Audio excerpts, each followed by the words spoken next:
Hey there, I'm Steve. I'm Carla. And we are the co-founders of Fullbright, and we want to welcome you to Tacoma's commentary mode. Welcome. Throughout the game, you'll find icons like this one that will give you insight from a bunch of different people that contributed to Tacoma. You know, people on the development team that did design, animation, sound, and pretty much every other part of making a game like this a reality. It'll be both audio and sometimes visual. Yeah, so lots of information. Behind the scenes concept art and other kind of development screenshots and stuff like that. And also on your way back out of this area, if you do a full playthrough of the game in commentary mode, there will be some new nodes that pop up in the hub and in Amy's ship. So don't miss those. Thank you for playing through commentary mode, and we hope that you'll enjoy finding out more about how Tacoma was made. So doing the voice recording for Amy was definitely very different from what we did with Sam in Gone Home. A lot of it with Gone Home, since it is something that's very personal, it's very intimate, it's that one person pouring her thoughts out. And then you have something like Amy in Tacoma, where she's really removed from everybody else. She's, in a sense, really removed from the story that you're exploring, because she's playing that character that's discovering it just as you are. So whereas the rest of the crew for Tacoma was all doing an ensemble recording together, so they were actually in the same room, acting together, performing against each other, and getting to talk face to face, all of my recording was done totally separately. I had a general idea of the story that kind of gave me a little rundown of, the scenes that I was in and what I was talking about, but a lot of it was a total surprise, because you sort of don't want Amy to know a lot of what's going on, because I think that it makes it a bit more authentic if the recording is, okay, so you walk into this room and this is what you're seeing, but you don't know why. So it needs to have that sound of surprise and questioning and exploration that I think comes from really being that separated as she would actually be in that reality. So Minny is Amy's ship's AI. I think she's most known for saying, okay. And I am the voice of Minny. When we originally recorded it, it was just Scratch. So we didn't know then that I would be the voice of Minny, ultimately. But yeah, it stuck, and it was a nice surprise. Yeah, Minny went through like a bunch of iterations, actually. It was kind of hard to get her right.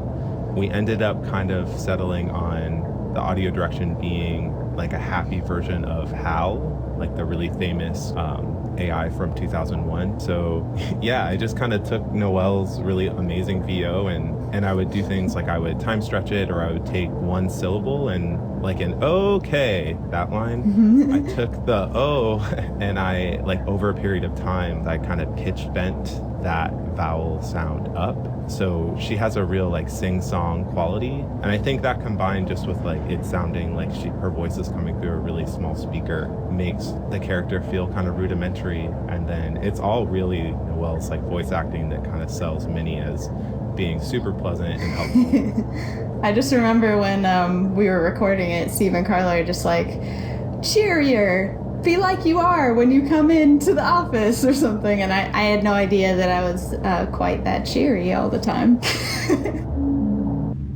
A lot of people ask about the use of sign language in Tacoma, including asking things like, is Amy hearing impaired? Is there, what is the rationale behind the use of sign language? And for us, it actually came from thinking about how an interface for a non-physical thing like AR might work. Most of our AR interaction is, it's attention-based and it's focus-based, like on where the user is looking and paying attention to. But sometimes there are good reasons for you to do something, physically, and we use therefore sign language for things like signing in. Or in the case of when Amy's recovering one of the AR crew records, she does, as opposed to like text entry, she does full word commands in ASL, American Sign Language. And our animator, Noelle, also had extensive correspondence with a person fluent in ASL, so...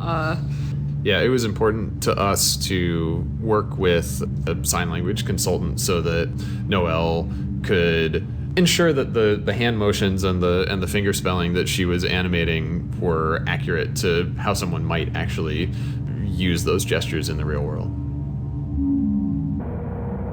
Here we are in the hub. Yeah. It's big. It is very big. Actually, that was one of my concerns when we sort of first started making the hub, was that, like, you just sort of get thrown into this giant space. Mm-hmm. There's a lot going on. There's little guys flying around. It's one of the only spaces in the entire game that feels very spaceship to me. Yeah. You go from here to a space that feels a lot more terrestrial, that feels a lot more grounded, and it's easy to get around, and you tend not to lose your bearings. And we help the player move through the space with, landmarking and lighting and stuff. And then you come back to here after that, and you're like, oh, I'm in space. Oh yeah, I remember. Yeah. Here I am in space weird. again, and it's disorienting and it's weird. And it's kind of unsettling. I think that kind of works about it because you're not playing the game in here, and the game isn't really about getting from A to B. So it's really kind of playing basketball. It's playing basketball, and it's also kind of, I always felt like this part was just kind of an intermission in the game. You like come here to kind of take a breath after a long bit of story, and it's a fairly empty, quiet float, which I really liked. I remember because I made a bunch of signs to point us in the direction of the Tacoma Dome, and you guys just let me kind of go bananas. You didn't say anything particular. You said make a bunch of signs, and I just made them say a bunch of stuff like, those mystery spots? Maybe, I don't know. Yeah, they have those where you were? Yeah. They'll drive, and they'll be like, two more turns till wall drug or to your mystery spot or whatever. Yeah. And so I wanted them to have that tone, and I thought for sure you guys would be like, no, more serious, but you're like, no, great. No, they were great. Yeah. We loved them. I think those kinds of things, like what we really wanted to do with a lot of Tacoma was say that the station is very manufactured. It's a little antiseptic as a base layer, but then the characters kind of humanizing that and expressing their personalities on top of it is what a lot of like what you find is about. So the signs being kind of like, the crew having fun and making jokes for their own amusement, I think is totally appropriate here.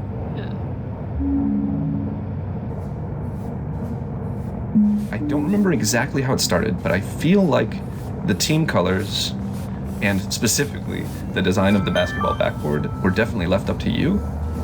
So Yes. I want to know about these backboards because I absolutely love them. We needed ones that were basically sort of symmetrical, that you could approach a basketball hoop from both up and down. Mm-hmm. So this is just like, the most obvious approach to it, but it works, right? And if something works in a video game where you're flying around in 0G, then like maybe stick with that. Don't make it convoluted. Like don't make it any more than it needs to be. I also tested this so much that I could make a 3-pointer from, the other side of the hub, which I don't think it's a skill I can do something else with, but I'm still kind of proud about it. Yeah, well, I can't shoot for beans, so I'm glad someone can. So, 0G controls, you are a little floating ball in space, is that accurate? Yeah. You're generally a cylinder walking around, but when you're floating around, you're a sphere, so you don't bump your feet or head into things when you wouldn't expect to. In theory, your feet are floating out behind you and not getting in the way. So you're not a long tube? No, you're just Superman. a sphere. Okay. Yeah. Alright. That would be even worse to program. I believe it. Because you're a perfect ball, and because you're a pretty small ball, you can actually dunk yourself through the basket. You don't get points for that, though. No points. No points. That should be a Chivo. Yeah, we missed it somehow. Just skulls. That's amazing. All right, so the advertisements you see in the transfer shaft are advertising the Ventura Spelt vacation homes, and I got to illustrate them. They're really fun. I'm usually doing animation and stuff, so this is kind of like a fun little task. Oh yeah, So when I was working on Tacoma, like at sort of in my free time, I would just like record a bunch of music, and Steve, the idea for the transfer ad kind of came online, and Steve was like, oh, we need like a jingle for this, and I was like, oh man, I thought to myself, I wrote a really like obnoxious, like corporate music-y sounding thing like 3 days ago. This will be perfect. So I like rearranged some things, and I was like, I think this is terrible enough to be elevator music and tell the story of like this corporation sort of, you know, licensing this terrible song to put in this elevator and make people listen to. And so I think it was pretty effective, but I just love how humble Noelle's being, because like Noelle did animation on the game, but also she's a really amazing illustrator, and like does that on the regular. So I just feel like I have to kind of shout her out as being a really amazing illustrator, and she's just being super humble. Thanks, Patrick. Yeah.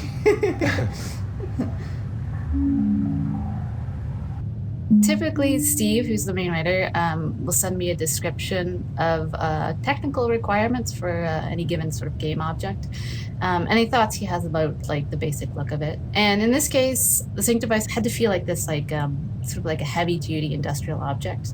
Like he mentioned when he was talking to me initially about like early beige Apple products, kind of like the Apple II.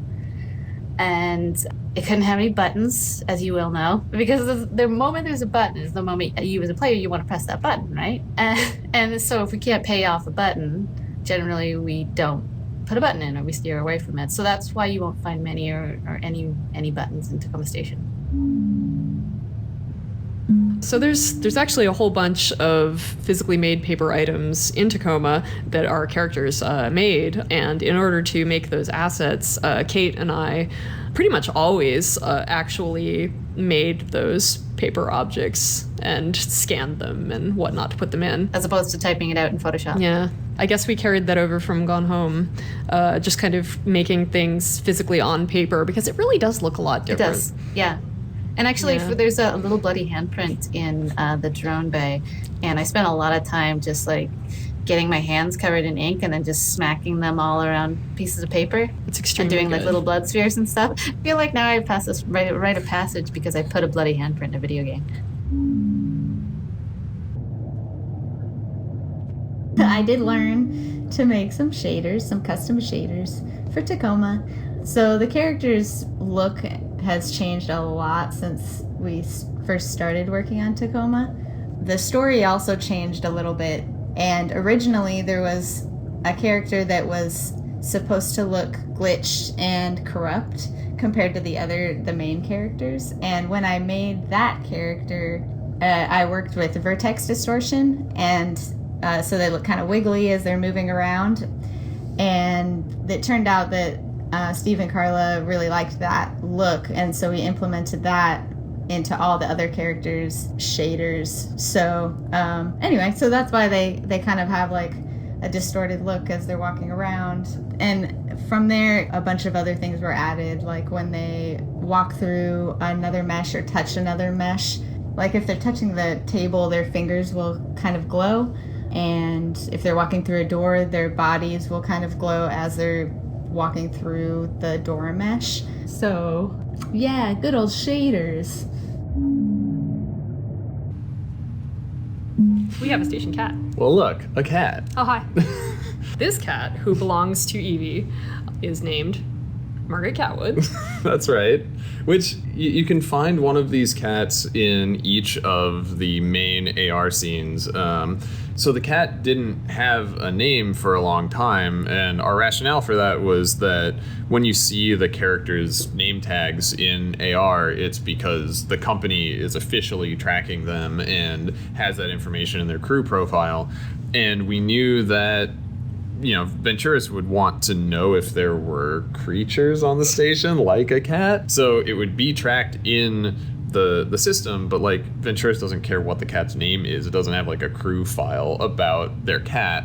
But then near the end of development, we put in a thing that Nat had put in a list of what everybody was doing. We included the cat in that, and so Nat. Right, because Nat's like she's a goof. And at that point, it was like, all right, well, she's going to put in the cat. She's not going to just refer to it as like the cat. So I just went into our Slack channel and I was like, so what's the cat's name? And I think like 3 seconds later, Carla replied with just Margaret Catwood. And I was like, done. I think that had been in the back of my head. I actually considered naming my cat that at one point, and then I was like, no, it's perfect for this. That's very good. But yeah, it seemed like an appropriately silly name for the station cat. From a level design perspective, why was the actual station built with so many angles in the first place? Basically to make an interesting shape and sightline. That was like my intention. When I was doing the original gray blocks, everything was pretty squished together because, we were really emphasizing like keeping the station feeling compact and, small enough to be realistic in space, Yeah. And then the wall models themselves are like, because they're angled on top of angles, so it means that the footprint at the base, so the floor area is actually smaller than the ceiling at the top.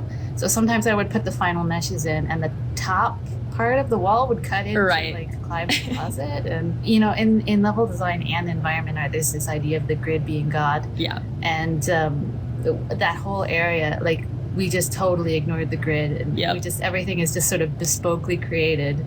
Yeah. It's funny because like I think the area is still like, it's cool to walk through, and Ops is one of the wings that I think we pulled off the like feeling compact on a space station theme the best. Because it really does feel like you're kind of in this constrained space. I mean, the gym is pretty open, but like this hallway with Clive's bunk and office, I do feel like it feels small and realistic. So despite the challenges of actually building it, I still feel like it's successful. Lessons were learned. Yeah.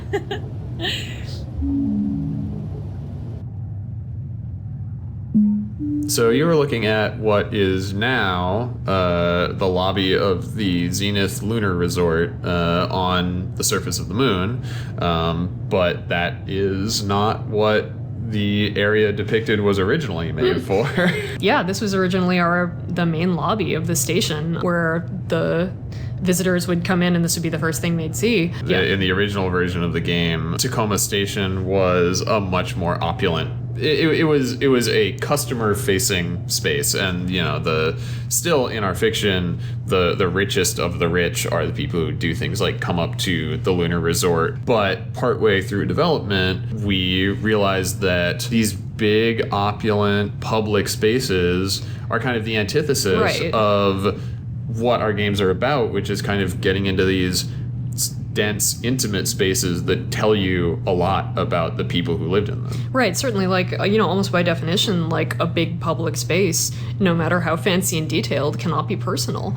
Yeah, I mean, it can tell you about the state of the world broadly, it can tell you about the function of the place, but you would have to go into the offices of the people who run the place and look at their workspaces and see their personal effects to really understand who they were. And so a big part of revisiting the core, like, kind of conceit of the game was to say, how do we make the station as a whole something that can tell you about who the people that live and work here every day really are?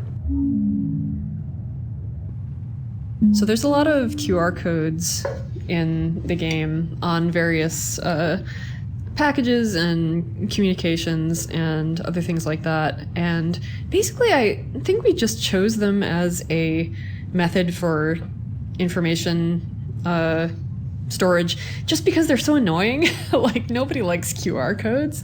It's totally the kind of choice that a big company like Venturis or any other of the big companies in the game would choose. And we also really liked the idea that the player could actually scan them and get additional information. Usually that's just like, ingredients or something, but occasionally there's some cute stuff in there.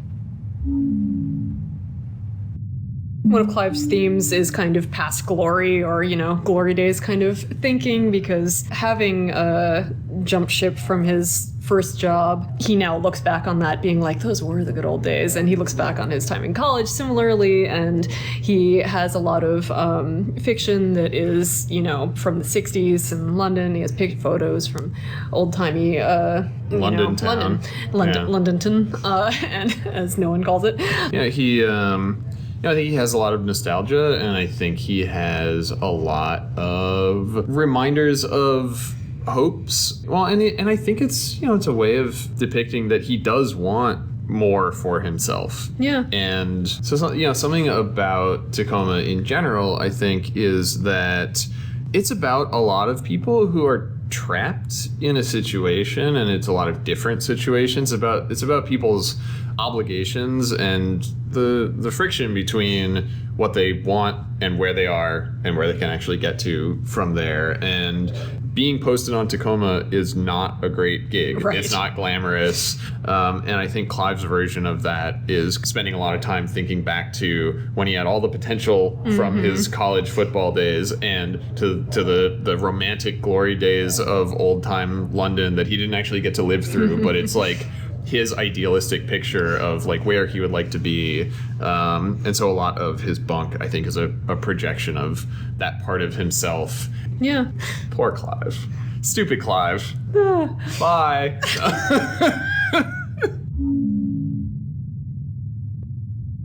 Operations and admin structurally mirror each other a lot, as far as like the types of rooms that were needed for this character's job. So it actually is kind of cute because there are a couple in the game too. So operations feels much more constrained, even though the gym is pretty big, but outside of the gym, things are pretty packed together. But there was also a huge win for us, which is that when you start to make spaces where people live in them, there's a density of decoration and artifacts that you put around to kind of show that people were there and what they were doing and how it happened. And turns out making that in a really, really big room is hard for us, and in some ways hard for a player too, because you're presented with this big warehouse full of places to go and boxes to open. You can feel like you look in one corner and there's nothing there, then you might just say there's nothing anywhere, and you might get this feeling of numbness, of just finding too many of the same thing. I kind of like Clive's Bunk as an example of that, because the bunks are pretty small in general, because of this sort of more constrained rule that we gave ourselves. Because you walk in and you're basically presented with a lot of his character right away. Like you see the little table with all the booze on it, and you see his ties are right there. Like you've sort of got this little Clive diorama, and that's definitely an advantage you get from making more constrained spaces. We were really glad that we did commit to recording all of the main scenes ensemble style Definitely. in person, because something that's really common in video game voice recording and in like animation voice recording is that you have each individual actor come in, sit in a booth, record their lines on their own, and then it all gets edited together after the fact. And we felt like because every scene in Tacoma is about these characters being face to face in these very intimate scenes, like the game is about being in the room with these characters while these moments are happening. The quality of the performance completely relied on the actors being there and being able to play off of each other's energy and be in physical proximity while these things are happening, so it would come across in the game. Yeah, in a lot of ways, the whole game is conversational, and at least the scenes. And yeah, just having the actors physically present and able to talk to each other and look each other in the eye just added like immeasurably to the quality of the recording.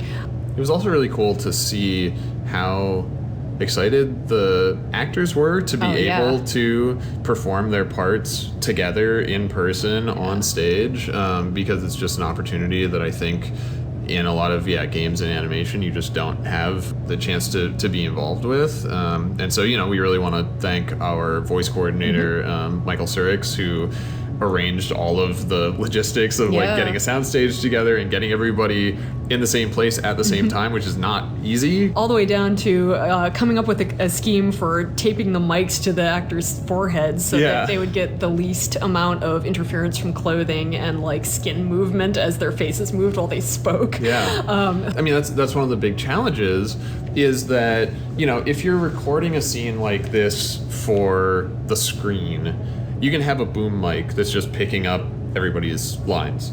But with Tacoma, each character's voice has to follow their individual character model as they move around the space. And if I'm standing between Andrew and Sareh while they're talking, I have to hear Andrew out of my left ear and Sareh out of my right ear. So that means that Mike had to get over all of the logistical challenges of we need to have people that are face to face, like inches away from each other, but also each of them needs to have only their own voice picked up and recorded and isolated separately so that it can follow the characters around in the game. So it was a big technical challenge and a really cool experience to get to see the scenes that we had written and practiced and kind of just done as amateurs in our studio being performed by these incredibly talented people there in front of us on a soundstage. It was really cool.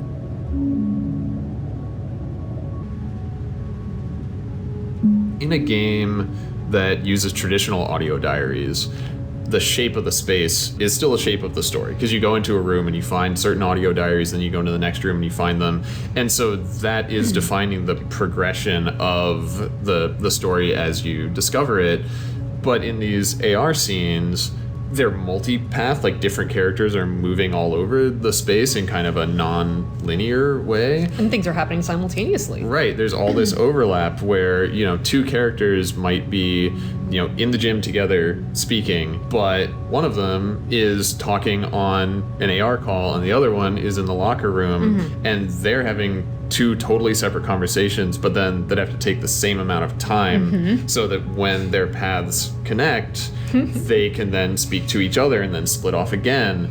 And all of that stuff required us to, write to the space. Right. So the process was that like Nina and Tynan blocked out these spaces and put down where all the rooms were and what spaces we had to work with first before we wrote a single word. And then we had to say, okay, you've got the locker room, the gym, cargo. And so then who is where and what are they saying and how long is it going to take Evie to walk from cargo to Clive's office and what's he doing before she gets there? Because there is no... It doesn't matter what she's doing before he gets there because the player will never know. It's like the player can be there. Yeah, we have to fill in all of those spaces. Right. He can't just sit there and wait for like the action to start happening. He has to do something. And so, and of course, when we tried to write all of this stuff out with like these parallel paths, we were totally unable to make everything match up until we physically acted out everything. Yeah. And did all the lines ourselves. Yeah, it was a huge kind of experimental process, I guess, of first discovering how you write it, where you're like, okay, so you have to write each of the sections kind of as its own little scene and then make sure that they all link up. And then to test that, something that was great for us was that we actually had a similar sized development team to the size of the crew in the game. And so we had to go from words on the page to actually doing basically like dry run rehearsals of it as a group, because you can't really know if the timing of everything lines up until you hear it acted out and you see how the characters moving in the scene are going to affect the timing of everything. In our game, characters keep having to deal with something called corporate loyalty, which is the most nightmarish form of like value accrual we could think of. Yeah, I mean, it's influenced by things that are going on now, things like Amazon Prime, for instance, where it's like, well, I'm already paying for Amazon Prime and it gives me a discount, so I should probably just buy everything through Amazon forever. Also, somebody totally tweeted a link to an article like yesterday about corporate universities. Something that's interesting about releasing like a speculative fiction thing is that people start bringing you links to things that are like, so this is actually happening in reality now. And yeah, like someone tweeted us a banner ad that was like, unironically, like in our real world, like use company loyalty to pay for student loans. Yeah. And it's just like the degree to which things like the concept of corporate loyalty being the currency of people's everyday lives was conceived as being like a very broad extrapolation of something that's happening now becoming way too literal, way too fast is pretty freaky to encounter. Something that was really interesting to think about when designing these scenes was there are points in these scenes where there are no characters in certain rooms. So for instance, here in the locker room, Sareh starts here and then she has part of her scene here and she leaves. And presumably most players will follow her and see where she goes and see how she encounters Andrew. But you might think, well, wait a second, if I was to go into the locker room and wait for Sareh to leave, you're thinking about what might be there. So in each of the main AR scenes, there's one of these AR speakers, and while the characters are there in that space engaged in part of the story, there's music playing in the background from these speakers that kind of accompanies what they're doing.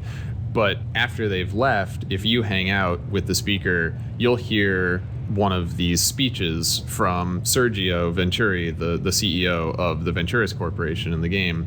And it's something that I hope that players who either intentionally seek these out or just stumble upon one will have that spark of surprise at this extra thing being there and go back and see where else they can find more and really fill out the rest of the story's universe with these little hidden pieces that are kind of, under the surface of what's going on in the AR scenes.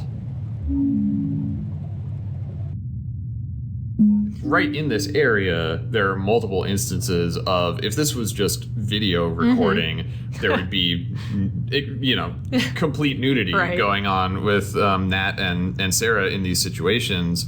And so on the one hand, you're not directly confronted with that, but on the other hand, that means that the fact that you're kind of like being invasive in these private moments takes maybe a little bit longer to sink in. Right. Once you figure that out, though, you're like, oh, what is this company doing? Yeah. And that is, I find it interesting to give the player access to a lot of different elements of these characters' experience, including very private stuff that no one else is supposed to know or that, only they think of themselves as having access to.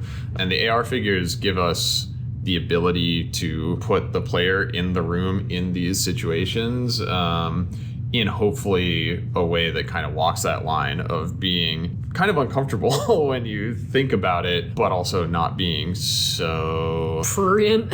Yeah, exactly. As it would have been if you were just standing there at the time. It's less working blue, but hopefully still emotionally resonant. Glitchy Text was initially a way for us to make our text more approachable. We wanted to have the appearance of a full page of information, but not make you have to literally read the entire page, and retain everything. So we were like, what's a good way for us to give you basically islands of ideas to grab onto so that you, don't have to process an entire page. But also, like Carla was saying, we had this problem conceptually, which is like, if you open, for instance, a web page in an AR desktop in our fiction, why isn't it just the entire thing that you can read? We didn't want to have to put all of that in front of the player. And so being able to say, like, a lot of what our games are about is only having access to little bits and pieces of information, and then you have to fill in the gaps as to what the entire meaning is. And so Glitchy Text for us is hopefully the text version of saying, well, I only have like this sentence and this sentence and this paragraph and this little snippet, but I'm involved in interpreting this as the player by saying, oh, and here's what must have been between them, or what the whole message is, without just, you read all the way through it and there it is. One thing that stood out was the fact that we wanted this idea that the skybox, the starfield, the rotating sun, and then the sun hitting the interiors, we wanted them all to tie together so that it felt like one contiguous thing, that you felt like when you looked out the window, you saw the thing you were in. Because I feel like there's a lot of little cues that make people have that feeling, which is when they see that the sun is in the sky at a certain spot, and when they see it through the window, and then they notice that the angle of the shadows in the sun and the interior is the same, that connection would be really difficult to do with a tiny model. Because we'd have to do some kind of calculation between the tiny sun that is moving around the tiny model and the real giant sun that is moving around the interior spaces. And one of those things that fell out of it was that station is actually as big as a real space station. And that is a funny thing to do with your time. So Tacoma's localized just like you would expect a game to be localized, in that it has subtitles. And I think the interesting part of localization for Tacoma is the in-world aspect, where if you have your settings turned on to have AR overlays, then if you look at something like, for example, a magazine in a bunk, the text will appear translated into your given language as an AR overlay. So using the fictional AR technology as a way to show translations of text in the world. And also, like, even just like in-world signage and stuff like that, where you just you just like translate it directly in the world, so people don't have to be like, what does that say? Let's turn on the overlay. It's just there. Right. And so you're seeing digital information the way that a character in the fiction might if they were just switching their like augmented reality rig's native language to Russian or Japanese or, you know, what have you. I think that Tacoma does look really cool in other languages because if you go into the language menu and swap, you just see the whole world. Like if you're in the hub, you see the whole world change language. So I would encourage you to take a minute and try swapping the game into like Japanese and Korean and Russian and just kind of see the world transform through the character sets that come up because it's pretty neat. I was on a podcast recently talking about Tacoma, and they made me answer for that toothbrush that you made me build. Oh no, I'm sorry. They were like, well, you gotta explain yourself. Let's talk about that toothbrush and stupid future objects for a second. Because the idea behind a lot of the things that we built was we have sort of like a quotidian, like an everyday object. How can we make this worth picking up and worth turning over and worth, you know, looking at? Because, like, the thing is, if you just make the same, you know, objects that you see every day, then it's kind of like, how is this in the future, right? And right. Well, the other thing is that Venturis being, you know, so vastly corporate and opaque, can you imagine the companies that, like, they would have contracts with? You gotta imagine it's like those awful government contracts where they're like, yeah, I mean, I don't know, we made here's a bunch of toilet seats, I guess, or whatever, and they don't even have to like work or whatever. It's gotta be one of those things, right? Venturis doesn't know or care. Yeah. So the skillet, the toothbrush, the soap bottle, was there anything else? Oh, yes. There's just like a million objects that we look at them and we go, that thing sucks, I love it. So Tacoma is a sci-fi game, obviously. It takes place on a space station in the future, but also it's very much a story about the lives of these you know, people, these individuals who live here and kind of about their everyday experience as well as the drama of the crisis that they're living through. And so, you know, the sci-fi stuff that we looked at that was really an influence on us had, at least in part, a strong focus on that kind of relatable experience of the people who are in these fictional worlds. Yeah, there have been some really solid scenes that we could still draw from, especially in things like Alien. They have the waking up sequence, the dinner table sequence where everyone's talking and, you know, coming from their different walks of life and relating to each other. And if we just cut it before John Hurt explodes, then everything is appropriate. Yeah. And, you know, then we have like Moon, which has long sequences of how a person could actually live their life. And those were the kinds of things that we wanted to be able to talk about, was what are these people's lives like in a day-to-day way, so that you can kind of picture what it would be like to be here or what it would be like to be in their situation and kind of identify with that. Totally. Steve and Carla are really inspired by that scene around the dinner table in Alien. So I was thinking a lot about that scene, and I was like, well, how can we have our own little gathering table like that? And I drew a normal, like, rectangular table at first, and I was like, that's boring. So I put the little, like, weird tilted end on it. And Kate liked it, so she took it and, like, made it into a real table, which is what you can see in the game now. And I was always kind of excited about that. I was like, I designed a weird table. So the Obsolescence Day sticky letters are very unique because you can take one letter and put it back anywhere on the wall, whereas most objects with putbacks, you can only put them back in one spot, which is where you found them originally. But yeah, these sticky letters, you can sort of put them anywhere on the wall to spell out whatever you want, which is hilarious. And also, if you put them back a certain number of times, I think it's like 3 times, they lose their stickiness, and you can kind of tell because the sound kind of sounds like you're peeling off the letter from the wall, and like it falls off, and there's sort of a sound effect for that. So the whole main scene in the dining room centers on this making and unveiling of Odin's cake, which he sort of neural networked together into something that he thinks that humans would kind of like to eat for this weird party he's throwing. So that's the cake in the game. It doesn't actually exist. It's just sort of implied sheet cake. But Sareh, for our lunch party, so you were responsible for actually making, like reproducing the cake in real life, right? Yes. I almost feel like I think in my head that it was going to be a lot funnier than it actually was. Like, I was very concerned about the look that I was going to get from a baker when I go in and say, hi, I need like a basic sheet cake in gray and then with very specific red icing. But yeah, she ended up being fantastic. I think we agreed right away that it needed to be some very clear store-bought sheet cake style, nothing super fancy. Because again, you're supposed to be reproducing something that was made in the game. Yeah. She's like, got it. This is going to be great.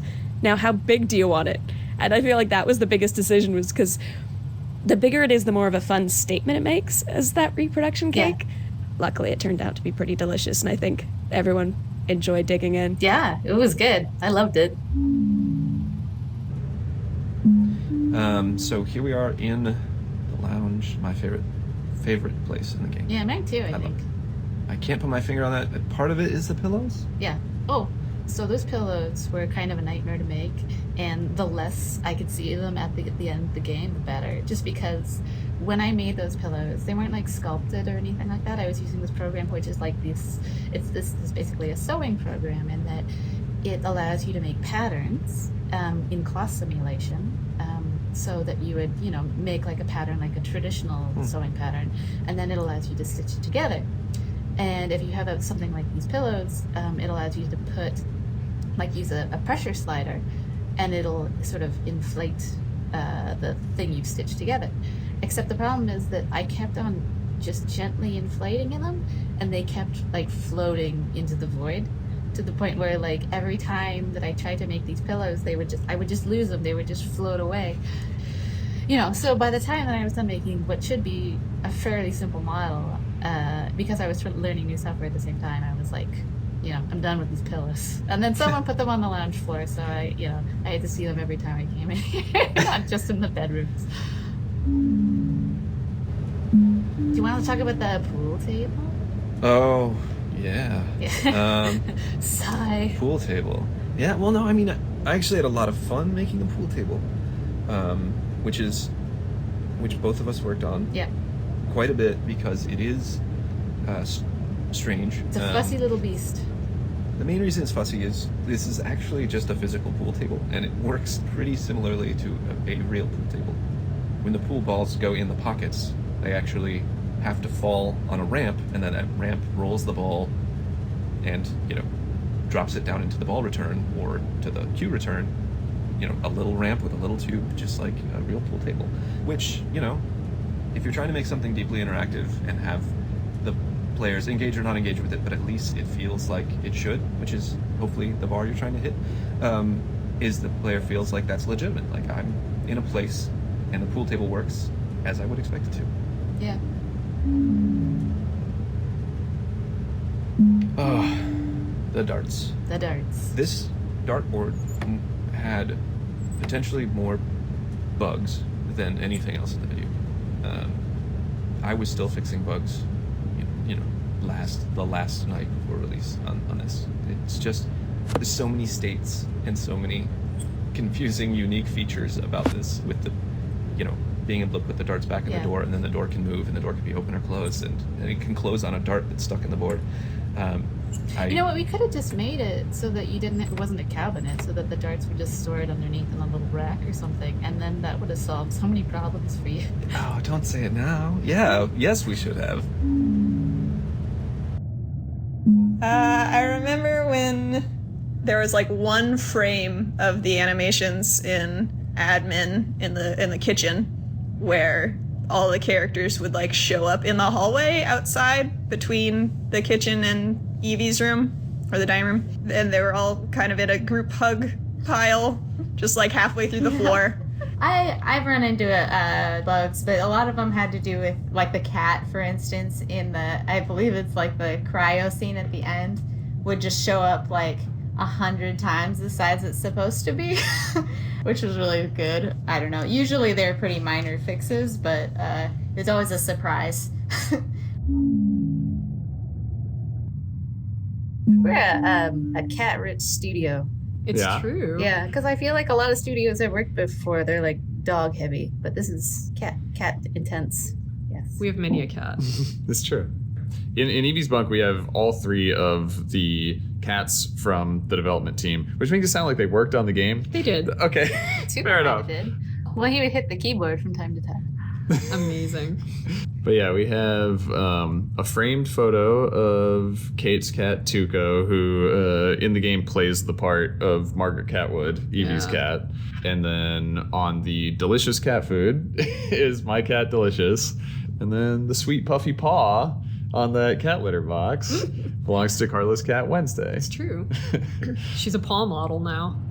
The Tuco picture frame, originally when I made it, Carla, you'd asked for a picture frame model. Yeah. And then I had just kind of put that picture of Tuco in there as a placeholder, with the idea that eventually we would put actually something like relevant. Because at that time, there was no cats in the game.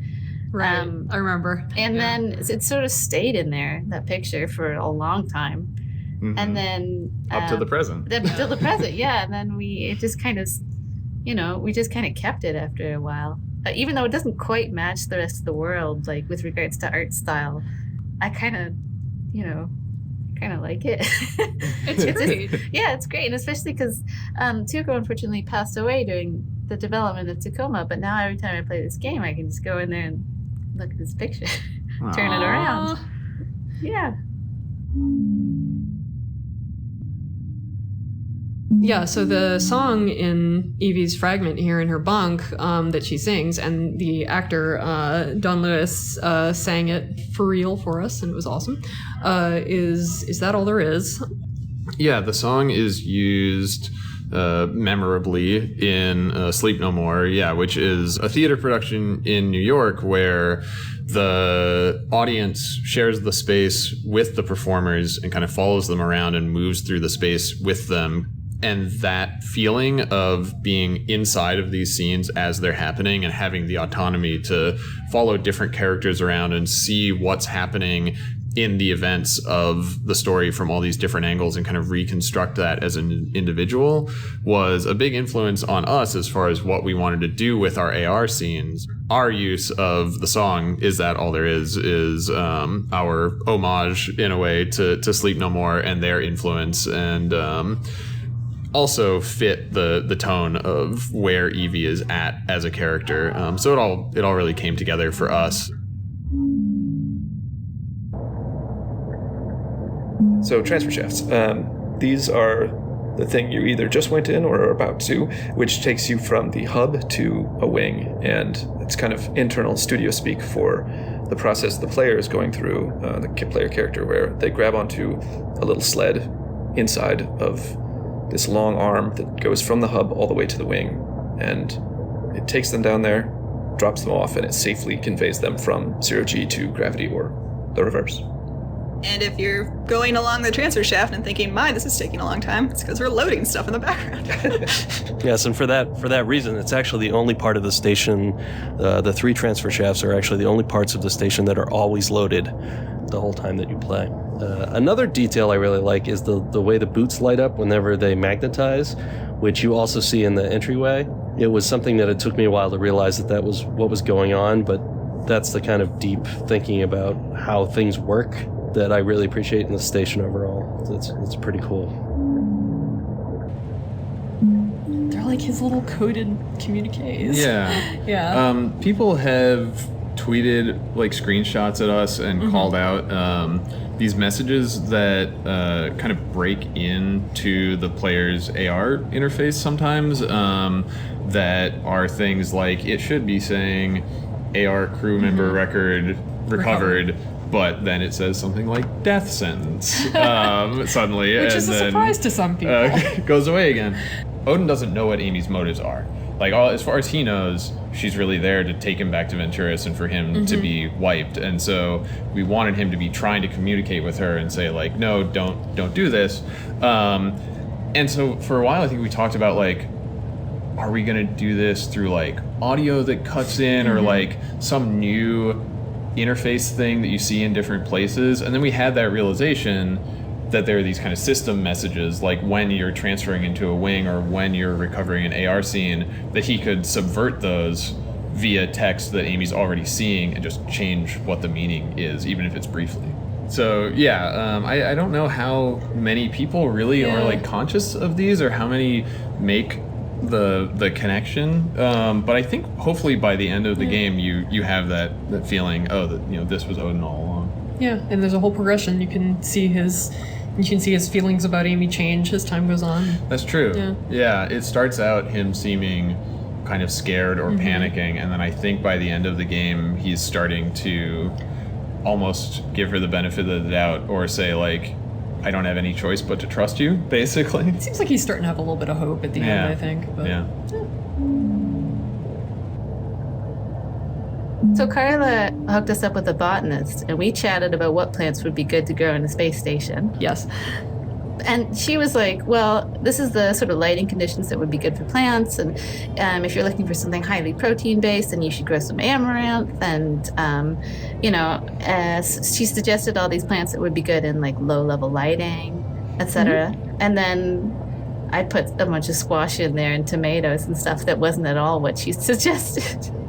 Well, the other thing though is that, like, we have the grow lights for them. Yeah. Like they don't need to grow in natural, space station light. And we also totally did take their advice with the just oxygen producers, like the snake plants and everything. Those are legit, real life NASA choices. Yes.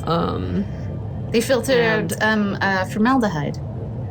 The other thing is that our station didn't have to actually run on just plants, Yeah. If you know what the rules are, then you can break them all over the place, I suppose. Or decide to throw them out the window. So the tea garden at the end of the long hall here in Botany, if you go there, it's one of the few places in the station where it's almost entirely window. Hopefully some people caught it. There's a small and completely serendipitous result, which is when you're actually looking out here and you wait for the other wings to come around, you can see the burst oxygen tanks that are a central plot point. And in fact, you could see those from any place in the game. If you look out the window, they're there from the very first second of the game. But it was just kind of an accident. We built this whole wing, and we were deciding how to align the station in respect to how the wing was lined up, and I did this accidentally and put this right here because I really wanted to look out onto the solar panels of the station, and then I just saw the tanks kind of drift by slowly, so it's pretty cool. There's a few different specific callbacks to our last game, Gone Home in Tacoma. We are pretty directly implying that they take place in the same universe because there's a gardening book written by Sam's mom from Gone Home that you can also find here in the Botany wing. So some of them are pretty direct, but this one that we're near right now, it's pretty direct also. It's fairly direct, but it's not like the same object. It's just a mug that says jazz. You think on people it. have jazz mugs in real life? Well, a lot of people do now. They bought them from Topatico.com. Son of a gun. We made it happen. We ruined people's kitchens. It's true. But we don't have this for merchandise. No. Don't get excited about that. As far as direct Gone Home callbacks go, there's the Janice Greenbrier book, there's the jazz mug, and then there's the Christmas duck that you find in the empty storage bunk in the network technology module. And it later lights in the up. game. That's true. And Unlike it plays Jan's a little book. song for you. Yeah. Or the jazz mug. True. Nothing else Honestly. lights up and plays you a little song. What a ripoff. The AR game in Andrew's bunk is called Spitfire Returns, which is implied to be a sequel to Super Spitfire that you found in Gone Home, which is the like Super Nintendo version of the kind of like vector graphics Spitfire game that is playable in Minerva's Den for BioShock 2. So that's like the one thing that actually in a lot of ways carries through the most directly from all three of those titles. The basketball Easter egg, I guess, is something that we took from System Shock 2 as an homage in Gone Home and then carried forward into Tacoma as well. We didn't put it in Minerva's Den. Yeah, there's no basketballs. We did a bad job. Should have made one. Sorry, everybody. I'm not sorry. I know. This is one of 3 places in the game where you can decipher a code for a key code door by observing one of the characters in the AR scene actually inputting it. We didn't initially have that as like a mechanical concept. That's right. That is something that we had initially only had like go find the code somewhere and bring it back. But we saw playtesters like watching when the characters would go through the door and looking at the key code, input pad and being like, oh, I was really hoping I could just figure it out from watching them. So we were like, we can do that. And we did it. Yeah. So, that was the point where we were like, we don't want to cut the other ways to get the code that are in the game. We want there to be multiple ways to do it. Because I think there's this feeling of, even if you get every code by just watching the character put it in, but then later you see that code somewhere else and you're like, oh, I could have gotten it this way. That's a cool feeling for the player to know that there was more than one way that they could have solved that problem. They see evidence of it, and kind of the way they got through it was up to how they were playing. Yeah. So in Tacoma, one of the interesting things we got to do with the scenes is have characters interact with the world, but the world is in a different state than it was when the characters were interacting with it. So the difference between the world that you're looking at and the world that the characters were inhabiting is hopefully visible via their actions, but not in any other way. Right. Yeah. Here in the irrigation room, there's a good example of this where if you're watching Andrew when he's talking to Sareh, there's one point where he is walking across the room and it looks like he's holding something and it happens to be the hose that's on the ground. And you'll see the characters at the beginning walking through the hose. And then later in the scene, once he had hooked up the hose across the room, you'll see the characters step over it. So that's kind of like a good example of showing both states. Yeah, there's some other places where you only see the aftermath. Like in medical, the storage room is all messed up and the shelves are knocked down, and that's what happens at the very end of the scene. But yeah, in irrigation here, you actually get to see the before and the after and the during kind of all in one place. Yeah, the only other one I can think of is the drone, which when it explodes, it gets tilted on its stand, and so everyone's interacting with it in slightly the wrong place. Right, and Bert is climbing up a ladder that has been knocked over onto the floor and stuff like that. And using controls that are touching things that are now covered by what's that stuff called? Foam. Yeah. Good commentary. Just say foam again like that. Oh, foam. This weird little stone is Andrew's shaping stone that he's been working on. Stone shaping is a sort of meditative practice that we made up. True.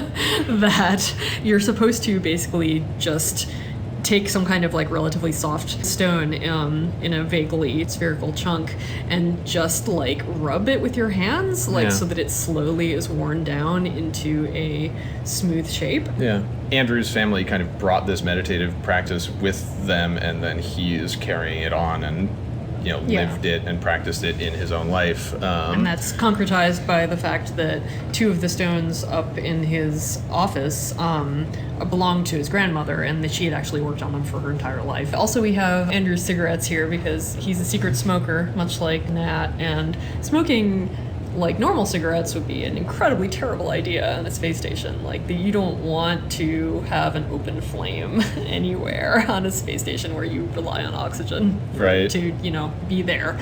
So we thought smoking was expressive enough that we wanted to have cigarettes anyway. And so we made up a variety of cigarettes that did not actually flame, but they are self-vaporizing effectively. Right. So I think what we posited was that they had microscopic electric filaments in them, and then when you drew on them with your breath, it would activate those filaments and vaporize part of the cigarette, and that's what you're smoking. So they heat, but they don't, they never cause it to actually catch fire. 1, 2, 3. Vat Meat. It even sounded bad like Vat Meat. That's because it is bad. Ugh. I mean, it's also good. It's very good. I mean... Powerfully bad. Obviously. The way we were looking at it was, if you're on this long posting, then fresh food would be one of the most desirable things that you could have. And so they have the tomatoes and the squash and the mushrooms, and then also in our fiction, what we speculate is that the vast majority of all meat that would be eaten on Earth is produced in a lab, not in a factory farm, because that's become much more efficient than producing animals. And so also they can use that process on the space station, so they can produce meat protein right on site and turn it into whatever meals they want. Why not? Why not Vat Meat? They also make terrible noises. Whenever you go near these things, they do a lot of squooshing and squanching. Thanks to Patrick. Thank you, Patrick, for making our Vat Meat grosser than necessary. Oh, it's necessary. Exactly as gross as necessary. Precisely. Vat Meat. It's good. Sure it is. Sarah's panic attack also came late in the development of the game. I think it was actually the last AR scene that got written. Botany had originally been a much shorter sequence, and we wanted to expand it to include more characterization between Evie and Clive in the tea garden, and to give Andrew more time with ODIN to kind of talk through how he was really feeling after he and Sareh split off. Commensurately. Right, that left this us space with time, where we knew that we wanted Sareh to meet up with Evie and Clive at the end of the scene, so she couldn't just leave, but she had to go do something. And that led us to say, what's she doing in this time gap? And Sareh has, I think, a lot of she takes on a lot of that responsibility of having suppressed her own outward emotion to be taking care of the crew. She's the doctor, but also she's trying to hold this plan together, and she has people confiding in her that she's kind of holding all these things inside. And we wanted to have this moment where it's just her and ODIN, and her being able to actually externalize how hard this is for her, and have ODIN help her through that in this way that shows this isn't the first time that this happened. They have this kind of familiar ritual that they go through when Sareh needs help.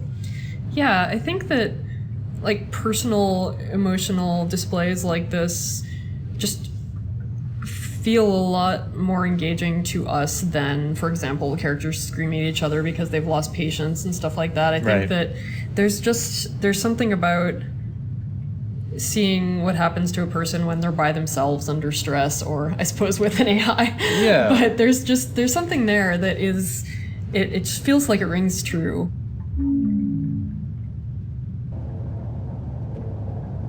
We were really grateful to have some friends in the industry and artists that we know contribute some cool pieces of art to the game.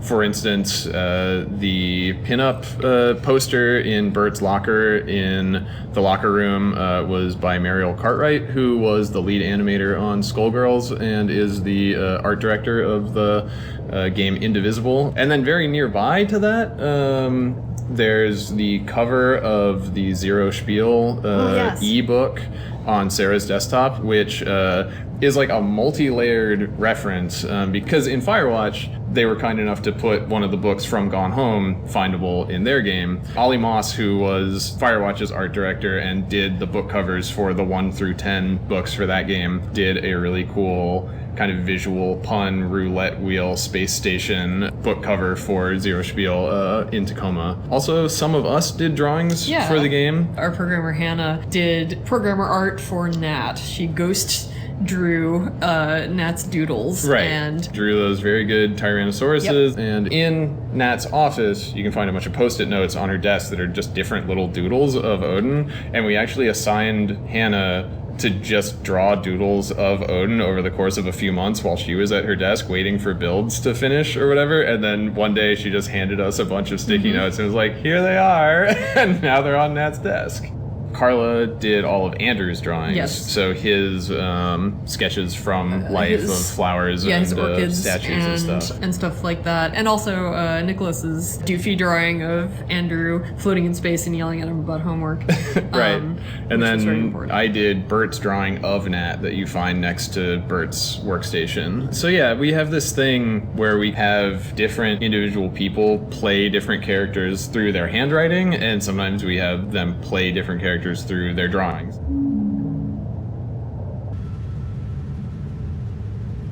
So the propulsion suits are never actually called out in the lore of the game, but the idea behind them is that each crew member has a couple of them in their bunks, and that they're used to sort of traverse the central hub, which is a microgravity environment, unlike the rest of the station. So they have little air jets placed in the fabric of strategic areas, kind of on the arms, the hips, and the legs.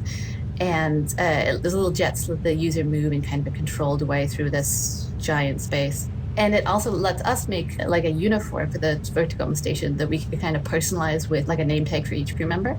I did a little concept for them. It's just the idea behind them was sort of like a space coverall, something not too glamorous, but it's fun. I got to use ZBrush, which is a sort of like a clay sculpting program, and sort of snuck them in everyone's closet. So a lot of Tacoma's character dynamics are about trust and who trusts who with what, in what context, all those sorts of things. I think we see a lot of that in the Botany module specifically. We see, Evie telling the crew, here's our plan and it's going to work. And then when she's in private with Clive saying, this plan isn't going to work, like, what are you thinking? And then I think that you can kind of contrast how both Andrew and Sareh trust and confide in Odin, but Sareh confides in Odin as like a personality, and Andrew confides in Odin with like his real worries, right, and saying, what I've said is we should just trust the company and do what they say. And then as soon as I'm alone in a room with Odin, I'm saying, how likely is it really that they're going to come pick us up? How sure should I be about this, even though I'm acting totally sure in front of everybody else? Yeah, and Andrew doesn't quite treat Odin like a person. Right. But he's at least confident in Odin's ability to not spill his information. Right. He trusts Odin as a source of information. Right. And as, this as an thing. analyst, this thing that he can acknowledge his own uncertainty in front of, in a way that he wouldn't in front of a human. Right. In the situation. That sort of like, your pet doesn't care if you're wearing pants kind of thing. Right. Yeah. So that's that. True. Andrew doesn't wear his pants in front of Odin. The end. Andrew isn't wearing pants the entire game. And you didn't know it. How could you? Everybody was cool with it.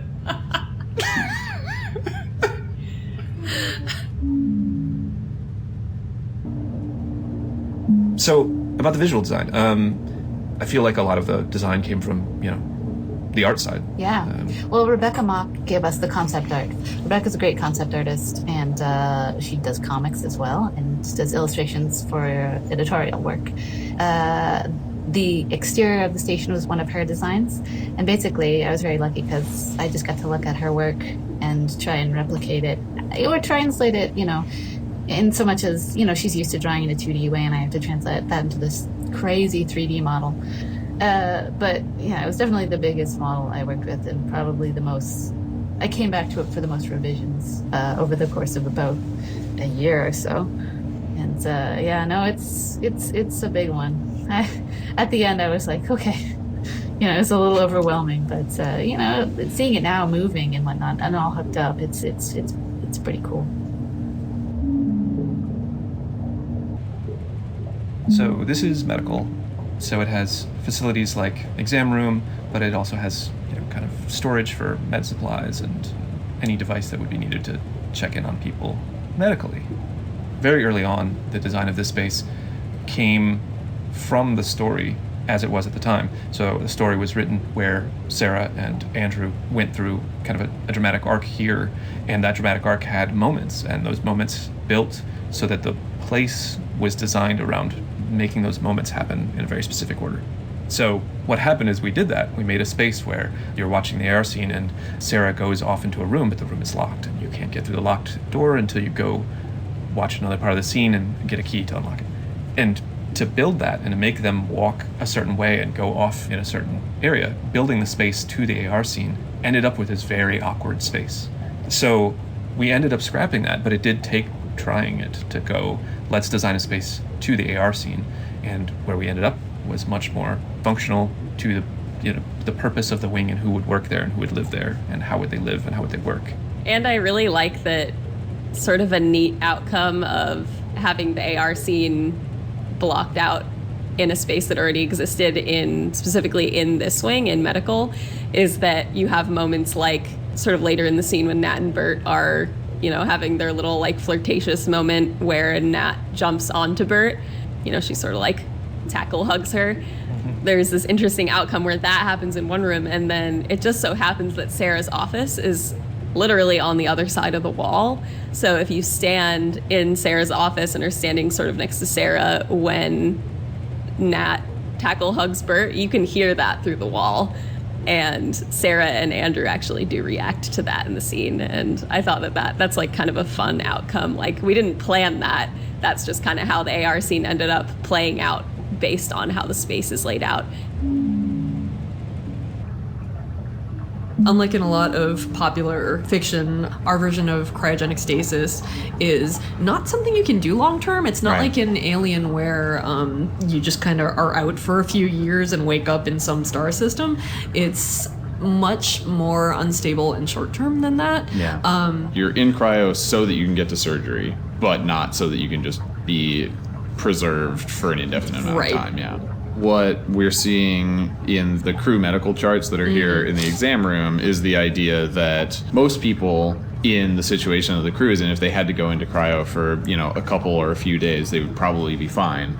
But part of that in the case of the crew of Tacoma is that most people in developed countries in our fiction get a selection of gene filtering procedures done to them, like in utero. And it's sort of along the lines of people getting vaccines now, but it's being able to tweak people's genes to make them not be susceptible to certain congenital illnesses or other conditions.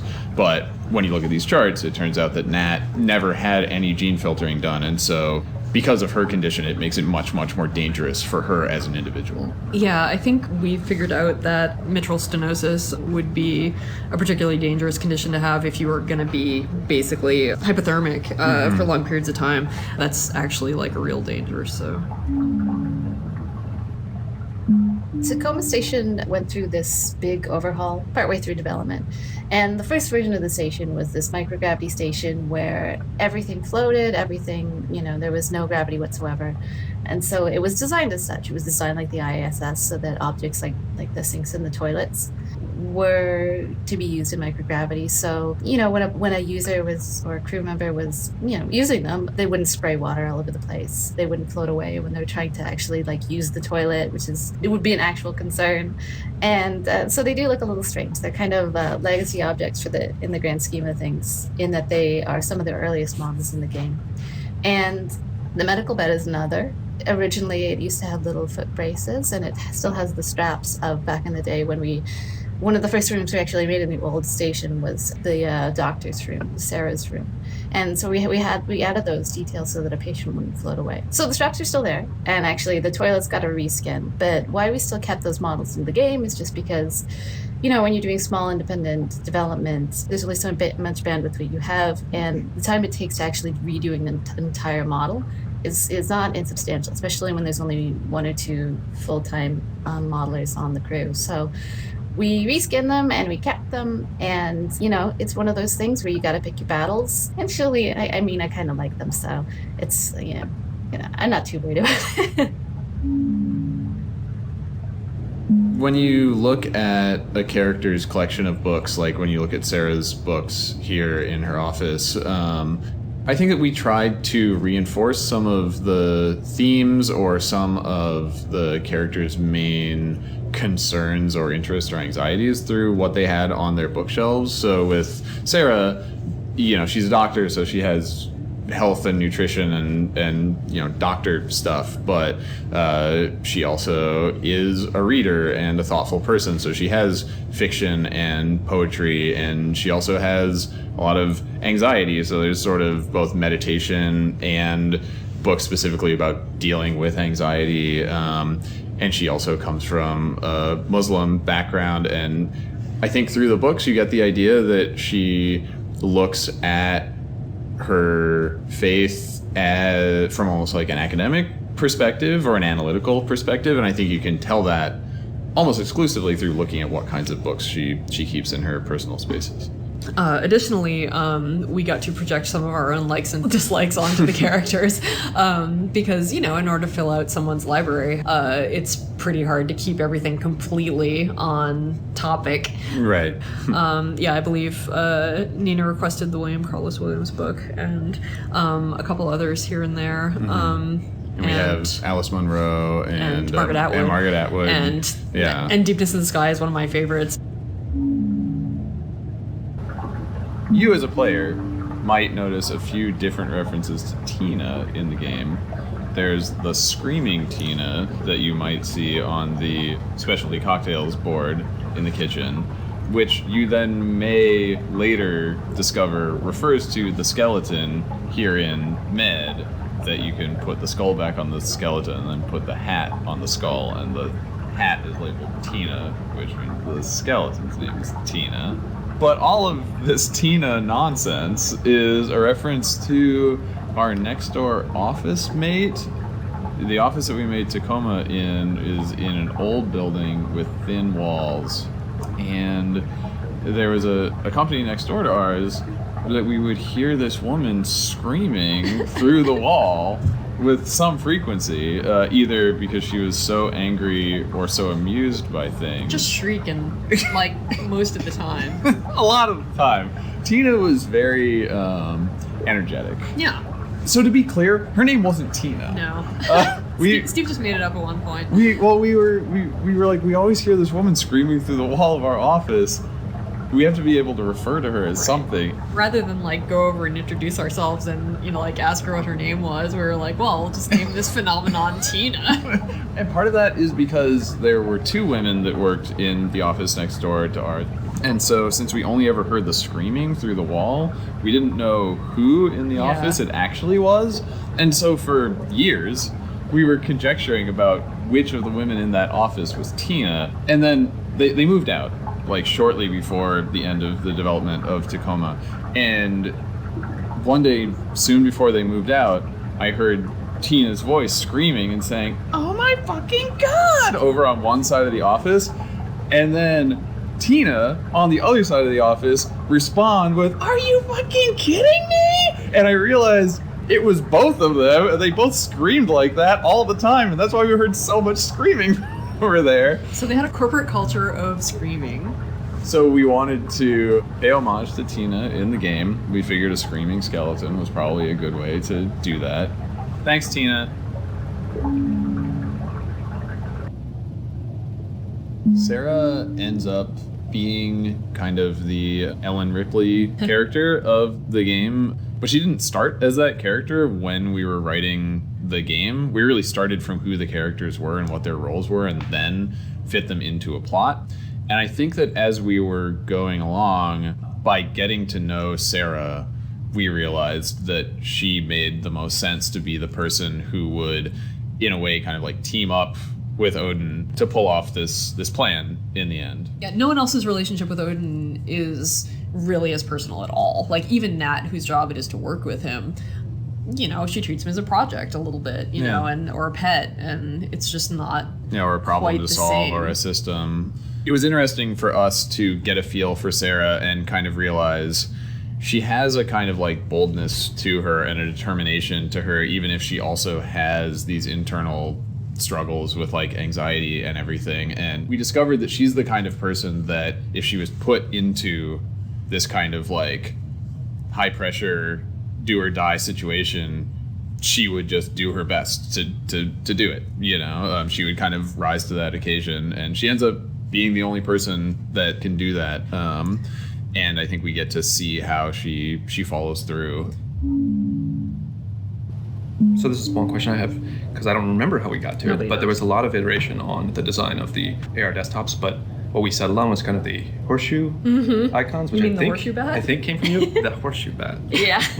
Well, we started out with the earliest versions of it being a grid of screens almost that would pop up in front of the player's vision. That felt kind of disorganized, so we brought things in for a short time to make it kind of like a taskbar at the bottom, which I think a lot of people are used to, which is why we went that way. You know? It's a lot of phones, a lot of desktops use that. And also it wasn't using the player's visual field, really. It was just still behaving like a flat computer screen. And so, we did the strange decision of bending it into a horseshoe shape so that it could surround the center of the player, or I guess character's visual field. Instead of having it function like an actual phone where you have to like look at it, the AR desktop takes advantage of the fact that it's actually in the world in front of you. You're not holding anything. You don't have to like look down at an object. It can just be in your peripheral vision and you can look from side to side at it. It is partially a realistic usage scenario and partially also so that the player could actually see the world while looking at it. And yes, it makes a horseshoe bat. So this book here is actually written by an AI, one of the major Venturas AIs, called Fand, who's in charge of Kiribati City State. Fand is really the only other positive, successful seeming AI that acts the most human in our fiction. She's written this book here about how she came to, reorganize her domain. But it's also kind of like a philosophical book about mindfulness, which I think is a really interesting aspect of consciousness for an AI to be thinking about and to become an authority on. This book was something that Carla put together. We had agreed that we were like, we should have a book that was written by an AI to show more of what different AIs are in our world, so it doesn't just seem like it's ODIN. Yeah. And then I guess there's other AIs, but to actually have some examples. And so, this was Carla's version of, what is an interesting additional perspective for an AI to represent. And I thought this almost like enlightened Buddhist seeming perspective that this AI presumably has developed over years and years of observation and kind of examining its own ways of working and how people relate to each other and stuff. Felt like a legitimate thing that could happen with the concept of AI, but definitely not something that we had seen anywhere else within our fictional world. So this is one of the areas that you get into by using a physical key, which is only a couple of in the game. But there's a few different ways that we lock off information. There's physical keys and there's key code doors, and sometimes there's just stuff that's harder to find because of where it's placed. Because there is this hierarchy of accessibility or findability of space, we also tend to map that towards kind of the deeper or more obscure, more ancillary, less central, I guess. Right. Less central, but hopefully more valuable to people who are looking to find all of the detail in the game, right? Like the thing you're doing as a designer is you have this contract with the player that says, like, if you follow us through all of these prompts, if you see a key, it's saying you can go use it, and if you go use it, you'll get something that made you happy that you actually bothered. Yeah, And if we worth your time. right, and if we waste your time and say like, haha, there was nothing in there, or you were like, well, I already knew that, why did I go to all this trouble? Then like the next time you see a key, you're not going to want to use it. Yep. And then we've lost someone who otherwise might want to actually engage with all this stuff that we put in front of you. Yeah, we want to safeguard the player's goodwill and interest. And value their the time that they're putting into the game, Yeah. and the effort that they're putting into the game. It's a fun challenge sometimes to make something that is juicy enough to be like, oh, I am glad I found that, but that is not, what the character specifically hangs on. So with regards to art direction, when we originally conceived of the station, we were talking about wall colors for each of the wings, and we wanted each wing to be the color of the crew member who lived in it. So, Evie's is purple, so originally the kitchen was as a nice purple color, and the wing you're standing in now in engineering would be orange to match Bert, etc. But 6 colors is a lot of colors, and so in the interest of simplicity, we chose just one central color for each of the 3 wings. And they're not particularly tied to any character. They're just, nice to look at or evoked a nice feeling. So green for personnel, blue for biomed, and an industrial-ish orange for engineering. Paring things down or opting for simplicity is something that I, as an art person, I found I rarely regret. And especially as it pertains to player flow, the idea of having 6 different colors, I could see how that would get confusing after a while. And so we sort of opted to go the way that we did, and I think that it really helps with regards to landmarking. You realize you're in the same wing, and then you'll traverse to a different wing, and it's a different color, and you're in a different area. So I'm glad that we sort of simplified things the way we did. The reason we made the sync device functionality be so obscure to the player was because early in development we were having trouble with progression systems and keys and locks, and people getting too focused in on locks that we were setting up in the game and sort of ignoring the story to find passwords and stuff. So the sync device was sort of a solution for us to have a gating system, but one that the player didn't feel like they needed to spend all their time paying attention to, because the idea is that it's almost like a USB stick where you're downloading stuff. And that's the kind of thing that just takes time and that you don't have to pay attention to, and people generally know that, who use computers, know that kind of paradigm. So that was sort of the original idea for why the sync device is sort of this obscure thing that's just downloading away. Why we're not having you have to keep track of every single little thing you're doing and how it affects the percentage. It doesn't really matter. It's just about you exploring space and not having to worry about it. The hope is that you stand in front of it and you plug the sync device in and you watch it tick slowly to 0.1 and then you're like, oh well, yeah, no, I'm gonna go look at other stuff. yeah, exactly.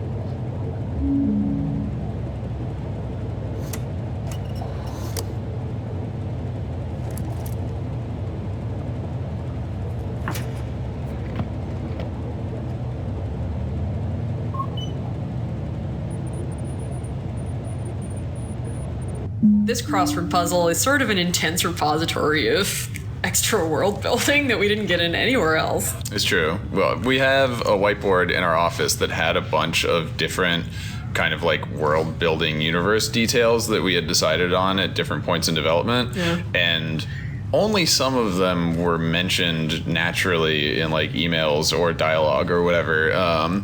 So this crossword was a good place to just sort of jam in a Rosetta Stone of what else is happening on Earth and in orbit that you don't see on Tacoma. Something that's fun about doing speculative fiction is being able to do weird, obscure universe building stuff, but you also never really want to foreground that and make it be understand every detail of our stupid lore. You have to deal with it. But people that actually really care about that stuff are probably willing to do a fictional crossword puzzle to understand all of the underpinnings of the year 2088. I don't know if people can do this crossword puzzle if they don't actually know the answer. It's true. I think that one challenge with this was just fitting the clues and a crossword puzzle onto one page. Yeah, that was legible. Right, so you could actually read it when you examined it. And I think that there might be a couple fewer lines on the puzzle than there are clues. That might be.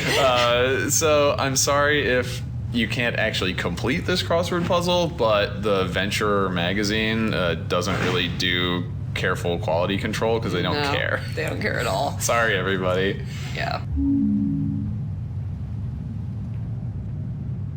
At one point, I decided to make a variety of beer that was named the same as your small child. Yes. It's true. It was a surprise. Yeah, did we surprise you with it? You guys pranked me.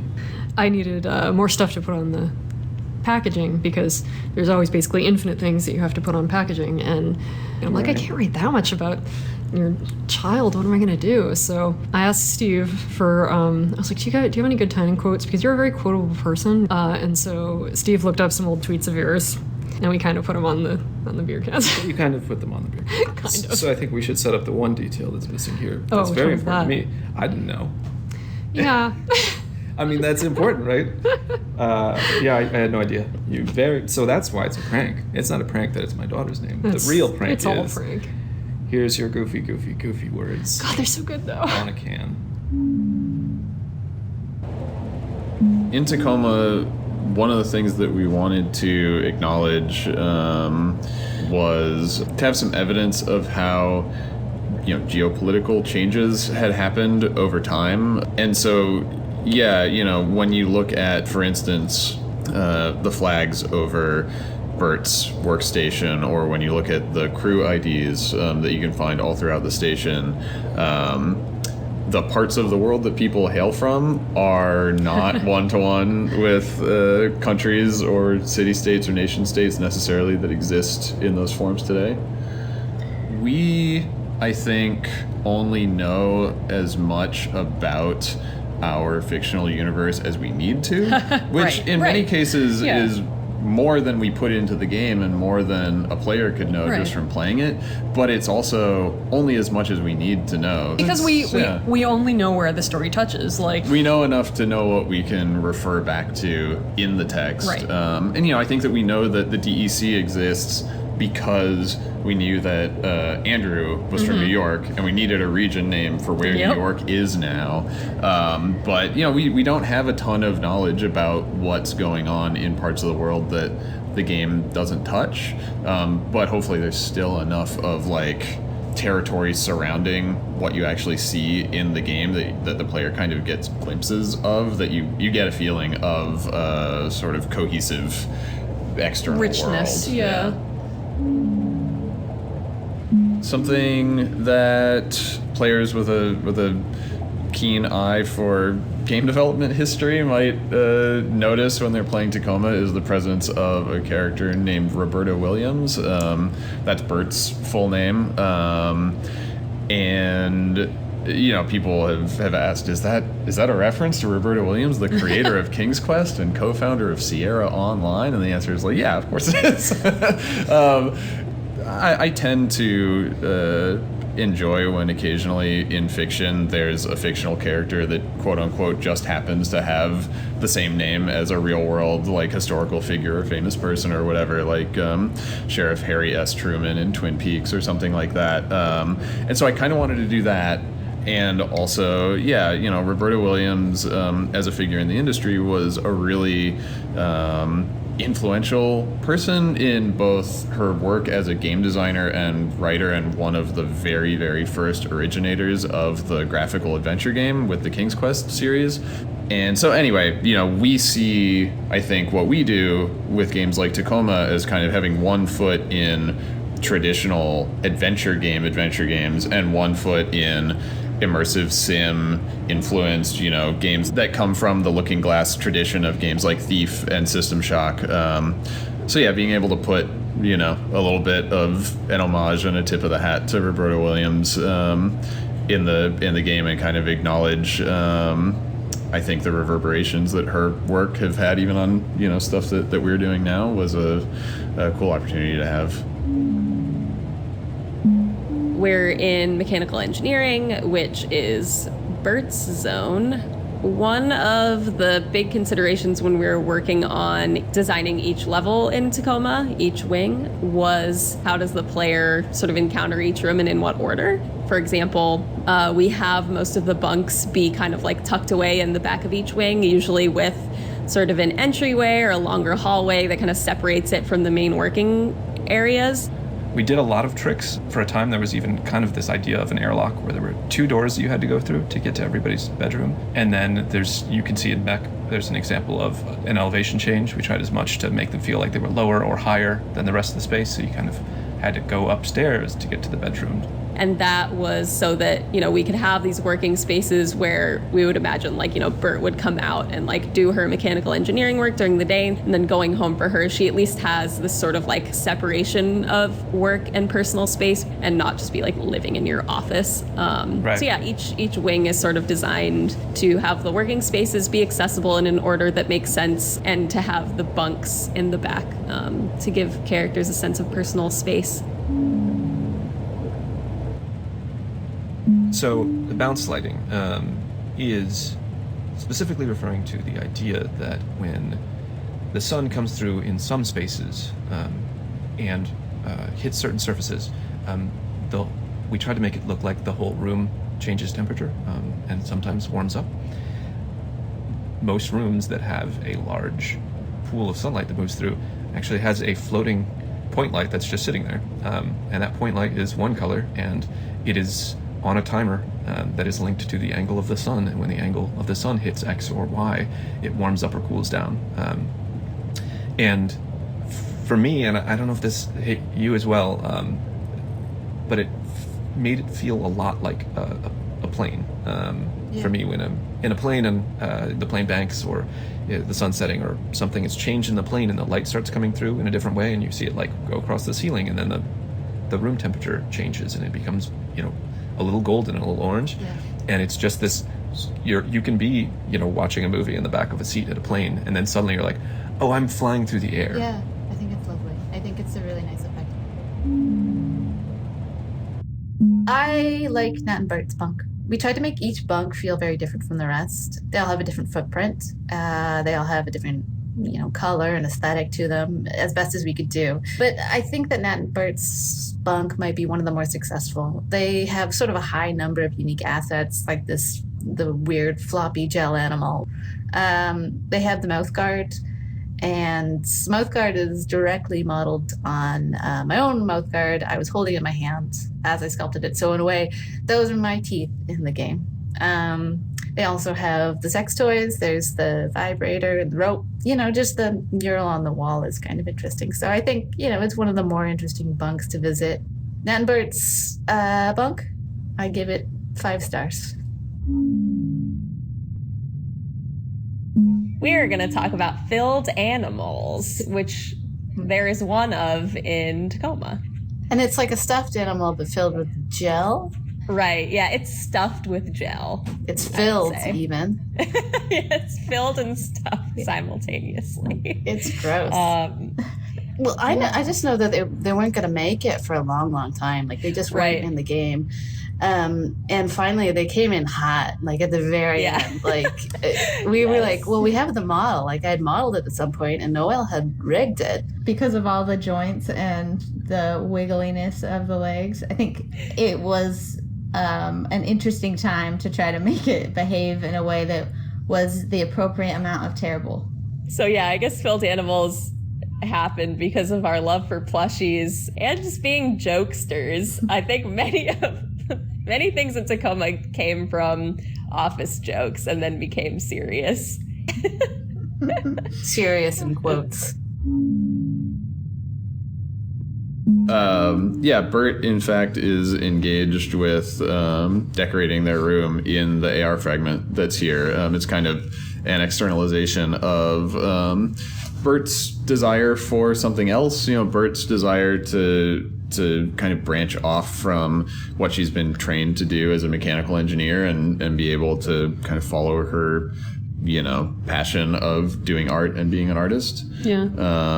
Or at the very least, her interest. But yeah, right. It's not really encouraged by Venturas. Right. But the painting that she's doing is a painting called Luna, that I think is from like sort of the 19th century kind of like pre-Raphaelite school. And we thought it was on theme, being like a lady on a moon. Yeah, that that's cute. Bert is very sweet, but her idea was a little on the nose, but that's okay. I mean, Clive's music is a little on the nose. It's fine. It's true. We can blame our characters on how corny we are. That's exactly what we should do. Yes, you're right. The drone bay, the bones of it, are based on this wonderful piece of concept art we have by Rebecca Mock, who has long been one of my favorite illustrators. So I wasn't able really to hit all of the details here in our concept art for the final room, but I think, we managed to get the broad strokes of it. And some of the assets, like the door up at the top, we had to reuse from previous versions of the station or previous areas in the station.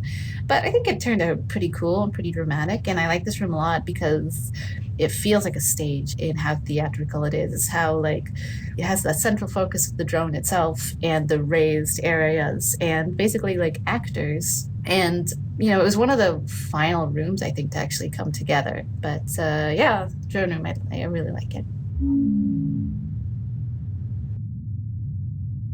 There's this scene in the drone bay between Nat and Bert where the two of them are in this terrible accident together and they're both injured. And this is something where, when we arrived at this being one of the scenes in the game, I kind of naturally had to draw from an experience I had where my wife and I were in a motorbike accident. And, that was a really traumatic, scary experience for me. Yeah, I think probably the hardest part of that to relive or draw from is, there's the part in that scene where Bert is thrown off the ladder and hits her head and is knocked out. And Nat also falls down the ramp, but then she turns and just sees Bert lying there and calls out to her and doesn't get any response. And, I have a very vivid memory. In our accident, a car ran a red light and went right in front of us, and the motorbike went straight into the side of the car. And I was thrown into the intersection, and Rachel just hit the side of the car and ended up basically right where the accident happened. And so, I was thrown probably a couple dozen feet and ended up in the middle of the intersection. And, first I saw that my leg was broken, and I was like, I probably shouldn't look at that anymore. And then I looked over and saw Rachel lying there with her back to me, just like in the fetal position on the ground, just not moving. And, I called out to her, and I didn't know if she was alive or not. And that's a crazy position to be in. And that's the position that Nat was in. It's just like, I see you lying there. I don't know what's happened to you. And I can't. Because the kind of unbearable moment in that scene where Nat is just dragging herself across the floor to Bert is something that I didn't do because I started to, and then people ran up to me and were like, stop, okay, I'm gonna go check on her, you stay here, right? But that moment of uncertainty when somebody you care about is clearly injured and you don't know how bad. It was a crazy thing to live through, and I'm glad that for us it worked out because we're both pretty much fine now. It was one of those things where when I realized I was writing this scene, I kind of knew some of the things that had to go into it, but it doesn't always make it that easy to actually have to live back through to put it into the game. Not all of the AR fragments have voice clips associated with them, and not all of them are primarily concerned with music. But this is the AR fragments are our space to put diegetic music into the game, to basically hear the music that characters were listening to when these moments happened. The music element of AR fragments was a cool place to be able to involve different musicians in Tacoma. The band that Nat is listening to here, and that's in Sarah's Bunk, is a band called Floating Room that are a Portland band that we discovered during the development of the game, and they had a feel to their music that we thought really fit. They also play the end credits music And our launch in party. the game, and they played at our launch party, which was really sweet of them. Yes. And our friend Matt Burns, who is a musician and also works in the games industry as a writer and a producer, provided us the music for Nat's Office. Patrick did at least one of the tracks. Did the one in Bert and Nat's Bunk. Yeah. And some of it, was like public domain stuff like the old-timey jazz music. But yeah, it was just another way to get a cool variety of contributions from different artists and performers into the game. One of the things that happens when you're working with a smaller team is that you can have interactions with everyone on the team, and that is something that I dearly miss. That was certainly almost true, I would say, of my earliest games, the Starfighter games at LucasArts. I had connection with a large amount of the team because our engineering group was pretty small on that, and so we all wore multiple hats. So I worked with all of the designers and many of specific types of artists, and we had environment artists that I often worked a lot with, but maybe not the artists who made the ships. Here, literally every person on the team I can have spent some time with and talked about some particular aspect that I need to know about, or to help them do their job better if possible. So that's a thing that's greatly changed moving to this. When I worked on larger teams with big teams of engineers, I spent almost all of my time with engineers, and it was only when specific designers or artists had specific needs of our group that they would come to me. I didn't really have the chance to just kind of walk around and spend time with individual artists or designers, which is something I dearly missed, and actually is a big part of why I've become an independent again and doing consulting, is to have the opportunity to work directly with people and see myself more on the screen as a result as well. We're here to talk about working together as programmers. It's interesting because it has been a while since I've worked with someone for whom this was a first game. Yep. And that is unusual. So I have a almost 20-year history now in games, and I have a 3-year history in working in games now. that's right. I was kind of thrown into the deep end when I was hired. We didn't have any other programmers, so having others come onto the project was super exciting for me. Yeah. Yes, it's funny because you think of programmers as working in a vacuum, but the truth is I think we benefit a lot from a meetings of the minds to be able to pass on just whatever bits and bobs I could think of to pass along as I encountered things. Well, one of the things Brett really helped me with was being more aware of how I was using processing power and memory and all sorts of things, like making the stuff I was writing more efficient. And as that became more and more of a concern later down on the road, I became much more aware of I was doing this in a super unsustainable way. Yeah, a lot of that's just, accruing experience, and the best way to pass that on is to be able to talk over it with someone.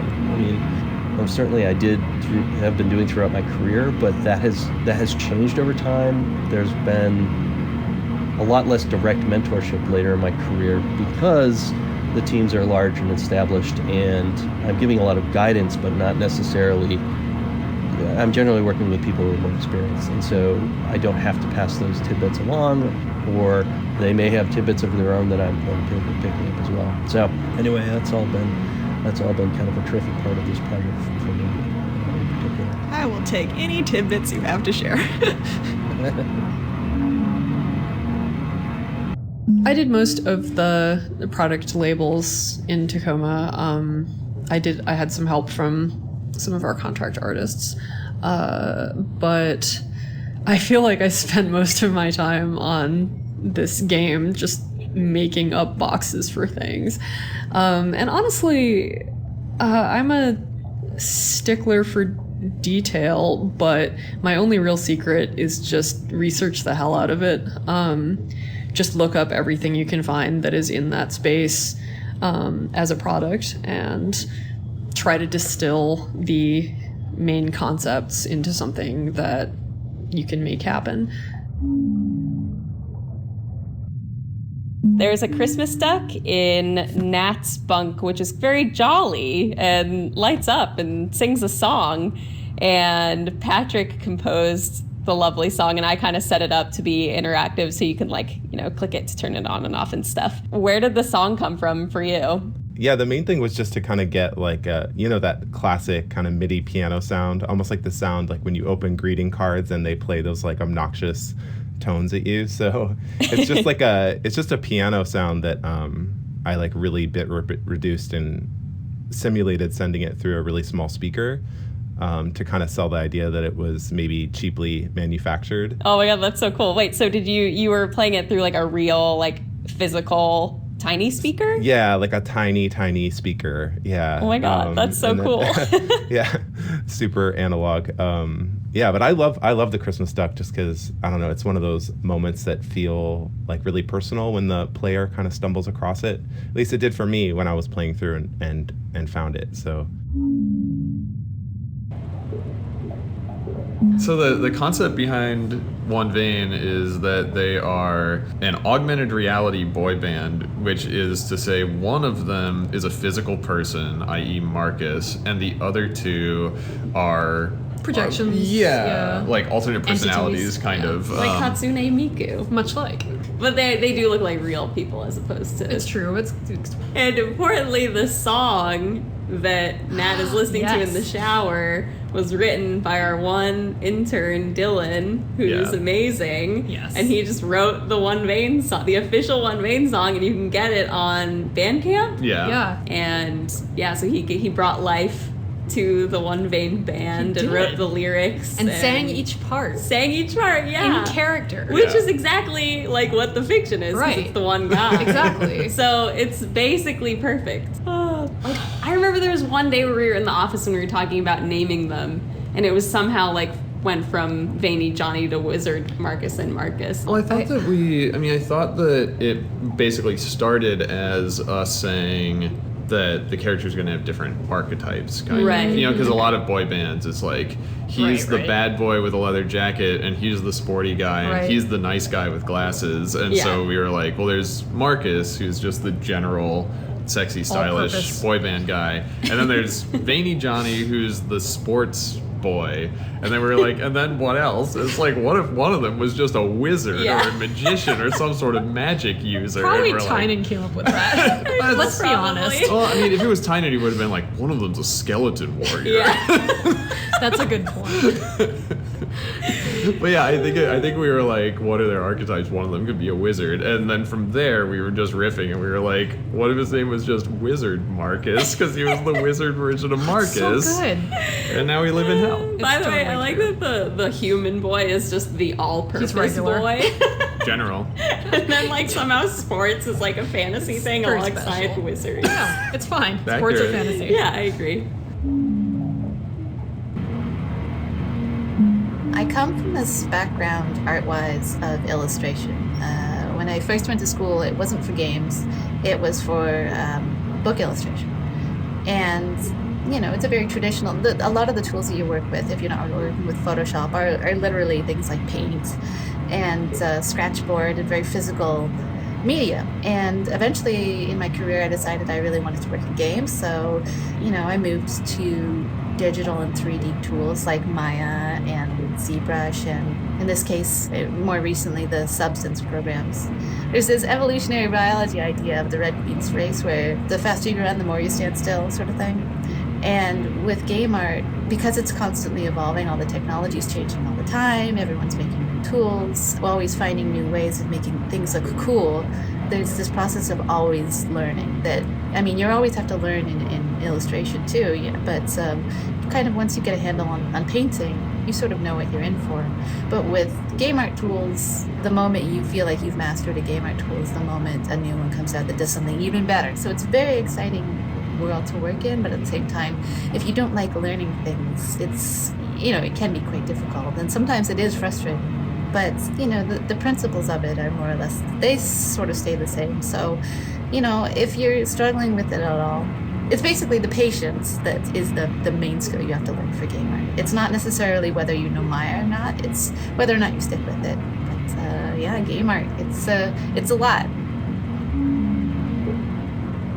Network technology is a funny wing for me because I made the gray block of it at least 3 separate times, like starting from scratch, like literally building the wing from scratch 3 separate times in gray block form, which is more than any other wing. And it was also, I think, one of the earliest wings that I worked on. Because it was one of the earliest gray blocks that I was doing, I was adding all sorts of like different purpose rooms to the wing originally.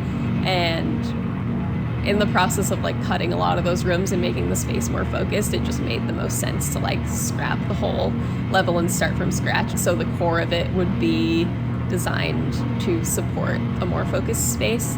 Right. Cutting off a bunch of rooms and just being left with a weird squirrely hallway or core that is no longer necessary can just be kind of like you're left with a strange shape. Yeah. And also, like, even though I was remaking it, like, the core concept was still there. Like, I kept that circular staircase kind of thing in it from the beginning and never fully trashed that idea. So it was more like iteration to preserve and refine the good elements that I really enjoyed making. And then, yeah, being able to, like, reshape that to fit the more concise idea of the space was good.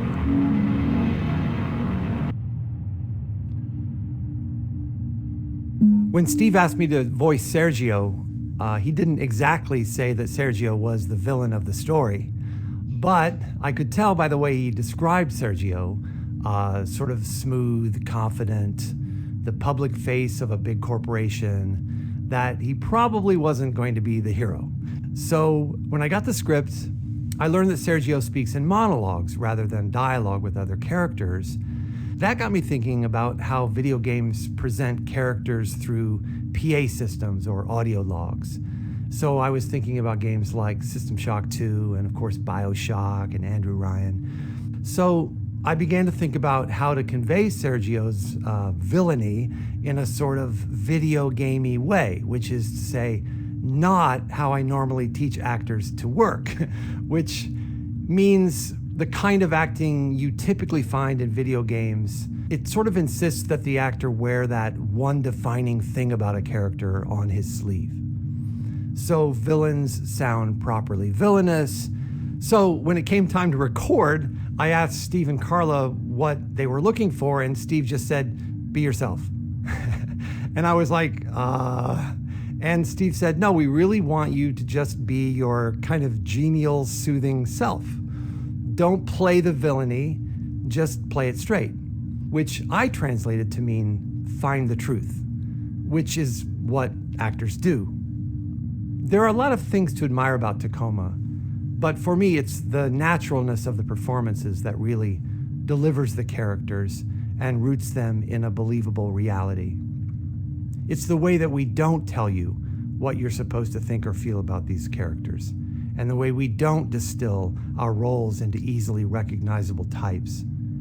As actors, we make choices that trust the player to construct meaning on her own rather than pulling from a bag of tricks that every actor owns. I think when you trust your actors like that, you're really communicating a sense of trust in your players as well. ODIN's wetware is this little drawer that, with the gold handle that Amy pulls out of this pillar and takes back to her ship. And the player doesn't really get a long look at ODIN during the little animation that plays. So I am including a little snapshot render of the model itself. When we first started talking about ODIN's design, like not ODIN the room, but ODIN the actual, this little individual piece of wetware, Carla had mentioned the shapes and forms of a Romanesco cauliflower. And in my first version of the model, I'd actually taken up an alpha or black and white height map, essentially, of a Romanesco cauliflower and sort of pressed it into the actual model to get the shapes. But it was a bit noisy and it didn't really read as intended. It made some cool patterns, but it was also a little cluttered visually. So we did a second pass on the model, and we made him look more brain-like, more wetware-like, more organic. And in ODIN 2.2, it felt more like a living piece of technology than the previous rendition had. And I remember spending a lot of time painting out the little veins and things in there. And I really like how gross it looks. This is another part of it. I tried to make it as glossy and weird as I could. So that's ODIN. He's actually, He's a handsome voice in a gross little box. So the cryopods here in Hub are meant to freeze the crew in case of emergency. And these pods can be seen through the cryo room window in Hub from the very beginning of the game. To not ruin the story or the mystery of whether the crew are in the pods or not, I try to make a script that would effectively make it so the glass on the cryopods is opaque and then slowly becomes transparent as you move in. However, when I was making this script, there was a fun event. The test color I used, it was a blood red. It did look like the cryopods were all filled with blood, which then kind of dissipated into a mist as you approached. This is the kind of thing you want to show your fellow teammates. And before I did that, I decided to get the skeleton model that is in medical and put one in every one of the cryopods, and then call people over and have them give it a shot. It's the kind of thing you really want to do when you're showing off a new feature.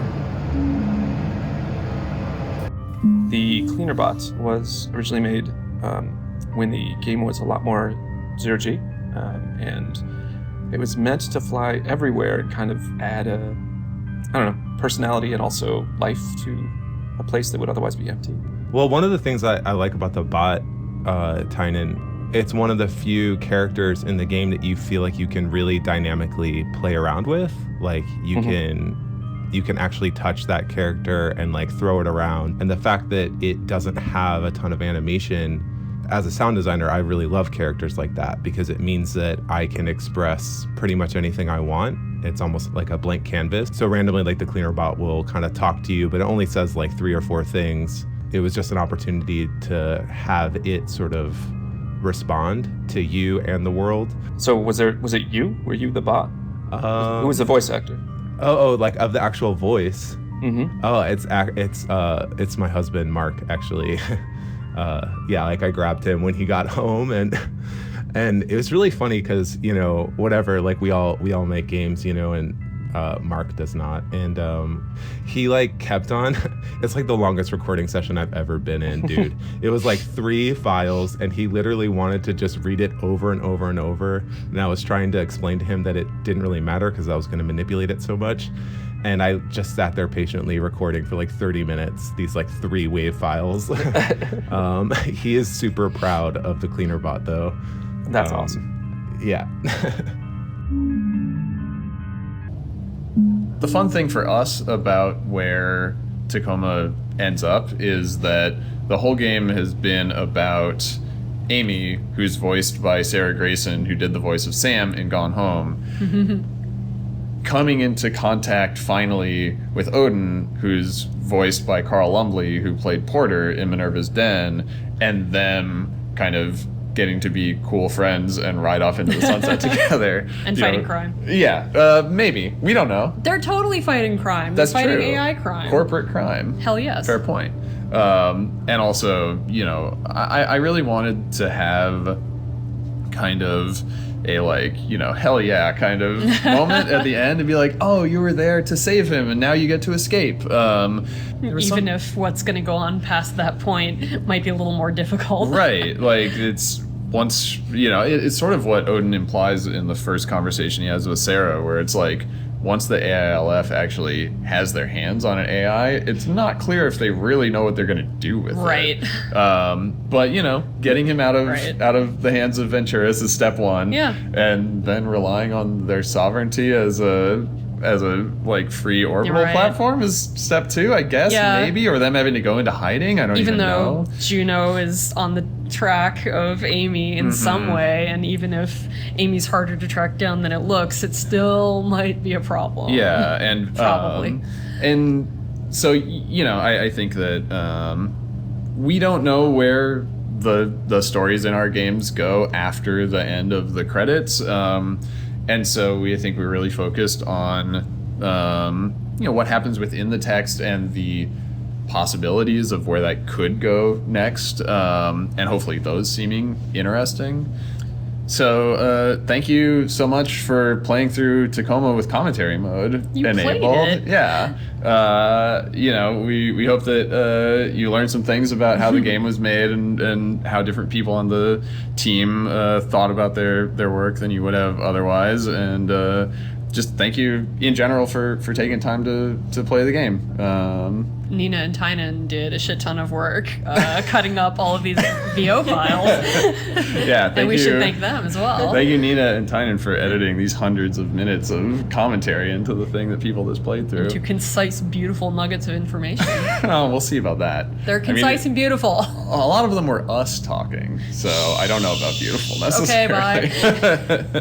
Thank you, everybody. See you next time.